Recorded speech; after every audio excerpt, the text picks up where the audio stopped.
Morning, ladies and gentlemen. I'm happy to be here. Thanks for the invitation to participate in this inspiring conference. I listened carefully yesterday to a number of very interesting monologues and presentations and discussions on women empowerment, and I feel very much at home here.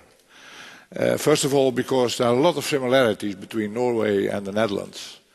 And secondly, because as President of the Club de Madrid and Kjell Manje Bondevit, is your former Prime Minister, is one of the members of that Club de Madrid. We are very much engaged in issues we are discussing these days, yesterday, today, and also in the follow-up after this conference. I think a number of common denominators like women empowerment, of course, democracy, human rights, shared societies, and striking the balance between economic growth, social cohesion, and environmental sustainability.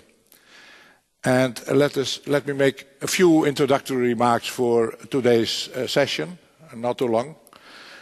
The world I think we are living in today is more confusing and also confused sometimes than we have seen in the past decades. There are some social and political instabilities in the world, also in Europe. And on top of that, we see growing concern about growing income and wealth inequalities and excessive greed in the financial sector. And there is a perceived inability of political and business leaders to give satisfactory answers to major ecological problems and challenges we face nowadays. Occupy movements and protesters against social injustice and lack of political freedom do not always offer alternatives, but in my view they are sending important signals to the political and financial elite that should better not be ignored. The capitalist market economy system, especially in the Anglo-Saxon world, is generally criticized now, and the big question we have to respond to is there a way out or a way forward? And to be frank, I don't see a realistic alternative for the market economy. But some kind of synergy must be found between market and state, and the question is, how should this synergy look like? How to strike the right balance, recognizing that this balance cannot be found alone at the national level. According to me, a crucial factor everywhere is if people can be sure that values like fairness and inclusiveness are taken seriously by all those who carry economic and political responsibility. This is an indispensable ingredient for business and political leaders to regain credibility at a time where confidence and trust have sunk considerably throughout our societies. Of course, growth of GDP is important, but growth is not an end in itself. It is rather an important means for achieving things we value and appreciate and for improving living standards. And that is exactly where the need for a well-organized and structured dialogue comes in, both within societies and across borders.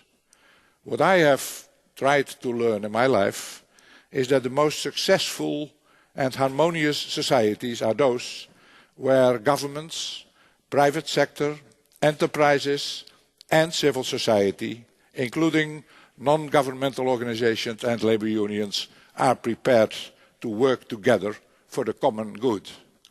The concept of economic development can certainly help us to satisfy needs within our societies, but this concept gives much better results if it is extended to social and ecological areas as well, and if broad groups are enabled to get a fair share of its benefits.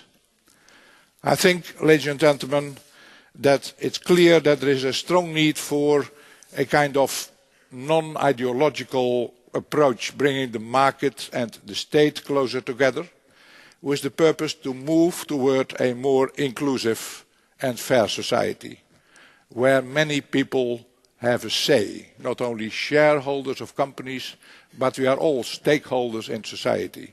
It is our future. It's about the future of our children and our grandchildren. So the engagement of and participation by civil society is of vital importance to do so successfully. This is true for issues related to social innovation and for environmental sustainability as well.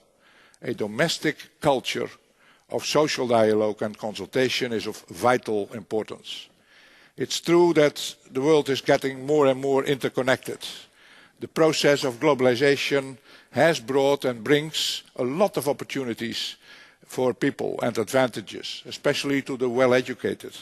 But socially weaker groups of people rightly fear being left behind by globalization, and they seek protection against social inequality and economic uncertainty. So my point is, inclusive politics are the way forward. And our task, our common task ahead, is to create equal opportunities and to do so in a sustainable way. We have to focus on what binds us as human beings instead of what separates us. Well, let me limit my presentation to these opening remarks, and I wish you a very successful, interesting and inspiring second day of this conference. Thank you very much.